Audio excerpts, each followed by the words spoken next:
Kenapa tidak ada yang peduli dengan apa yang terjadi di Maluku Utara? Ini Ternate.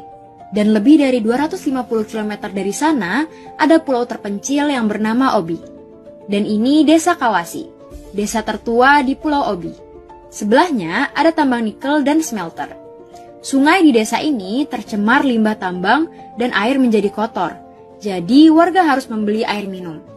Warga desa Kawasi diminta untuk relokasi ke Eco Village 5 km ke arah selatan.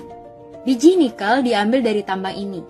Di sini juga ada tambang yang sebagian wilayahnya menjadi area reklamasi hutan.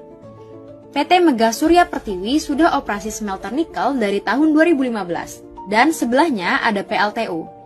Ini mes karyawan dan ini pelabuhan kapal yang angkut nikelnya ke Cina dan negara lain. Pada tahun 2021, PT Halmahera Persada Legend membuka pabrik HPAL untuk memproduksi MHP, salah satu bahan baku baterai. Proses HPAL juga butuh banyak energi yang disuplai dari PLTU ini yang menggunakan batu bara, sumber energi terburuk untuk lingkungan. Setiap produksi 1 ton nikel menimbulkan 1,5 ton tailings, yaitu sejenis limbah HPAL. Jadi, lebih banyak limbah dibandingkan hasilnya. Rencananya, Harita Group mau buang tailings ke laut, 700 meter lepas pantai. Kata mereka, itu tidak berbahaya untuk lingkungan. Tapi pada tahun 2021, pemerintah berhenti mengeluarkan izin deep sea tailings placement. Harita Group belum mengungkapkan di mana tailings akan disimpan. Tapi, di foto satelit terbaru bisa dilihat area berwarna merah gelap dan pembangunan bendungan tailing di antara bukit ini sudah dimulai. Berdasarkan sumber ini, bisa dilihat lokasi untuk dry stacking dan tailing dam. Tapi, dry stacking agak sulit karena di iklim tropis sering hujan dan tailing akan bocor mengeluarkan cairan beracun, yaitu air asam maupun logam berat yang toksik. Bendungan tailing juga beresiko tinggi. Di Brazil, pernah ada bendungan tailings dari Vale yang pernah pecah dan menewaskan 200 warga desa setempat. Sebelahnya, PT HPL meresmikan pabrik nikel sulfat pertama di Indonesia pada Mei 2023. PT-PT tambang nikel ini dimiliki perusahaan dari Cina dan Trimegah Bangun Persada Terbuka yang mayoritas sahamnya dipegang Lim Haryanto Wijaya Sarwono, orang terkaya kelima di Indonesia dan keluarganya. 8 km dari sini ada tambang yang lain yang dikelola oleh PT Wanatiara Persada.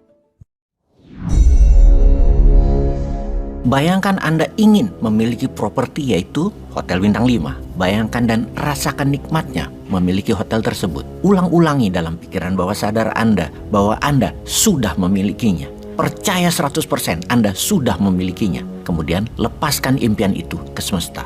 Lakukan hal itu berulang-ulang. Setiap melihat Hotel Bintang 5, Anda lagi di Jakarta, Anda ke Bali, Anda ke Surabaya, kemana saja kota besar, Anda melihat Hotel Bintang 5, katakan bahwa Anda memilikinya. Berikan rasa damai dalam diri Anda tersebut akan kepemilikan Hotel Bintang 5 tersebut. Kemudian jalani kehidupan Anda seperti biasanya. Percayakah Anda bahwa jalan kehidupan Anda perlahan seperti guided missile, peluru kendali yang telah di-lock sasarannya, yang nggak tahu bagaimana, tahu-tahu arahnya ke sana, ke target yang telah dikunci, dan jalan Anda menuju menjadi memiliki Hotel Bintang 5 tersebut. Bisa terjadi dalam 1 tahun, bisa terjadi dalam 5 tahun, atau 20 tahun.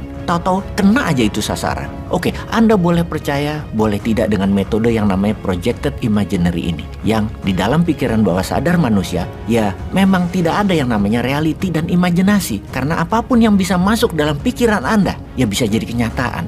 Impian atau proyeksi seperti begini pasti terjadi di mana bagi mereka yang di dalam hidupnya tidak mencapai tujuan, tersering karena memang dalam hidupnya tidak punya visi misi, tidak punya tujuan, dan pastinya nggak punya impian.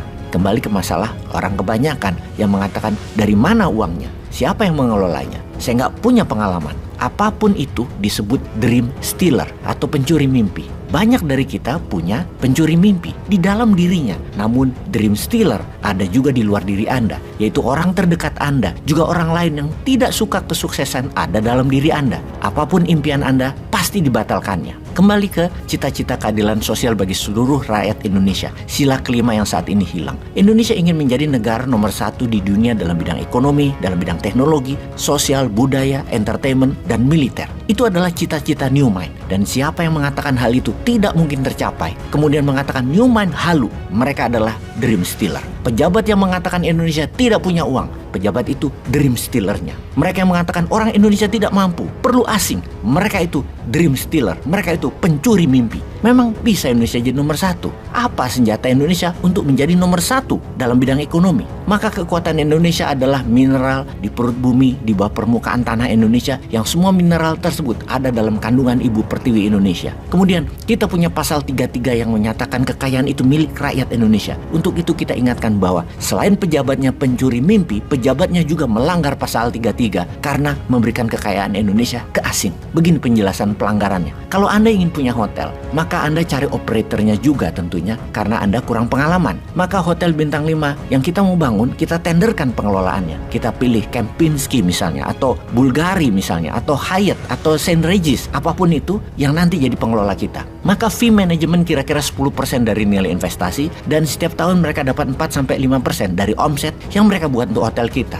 Bank atau funder mau membiayai karena kita punya aset plus hotel dan pengelolaan yang profesional. Mereka tidak memiliki aset kita, hotel operator tersebut. 100% hotel tersebut milik kita. Itulah pengejawantahan pasal 33 dalam tata kelola sumber daya alam Indonesia. Maksudnya begini, kalau kita mau tambang emas atau tambang nikel deh, lahan kita tuh 100% kita miliki. Mereka tadi operator yang kita bayar jasanya 10% dari nilai investasi. Bank manapun di dunia mau membiayai tentunya. Lalu operator tadi dapat 5% dari gross sales sebagai fee. Aset 100% milik Indonesia. Kalau sekarang pelanggarannya adalah asing tadi dikasih konsesi lahan yang mengandung nikel. Lalu mereka cari financing dengan menjaminkan aset konsesi tadi. Lalu ketika produksi Indonesia hanya dapat 10%. Kok kita yang punyanya dapat 10% dari pajak, paling top 15%? Kan itu dungu namanya. Ini pelanggaran pasal 33. Harusnya 100% tetap milik kita dan untungnya 80% tetap milik kita. Dasar dream stealer lu ah.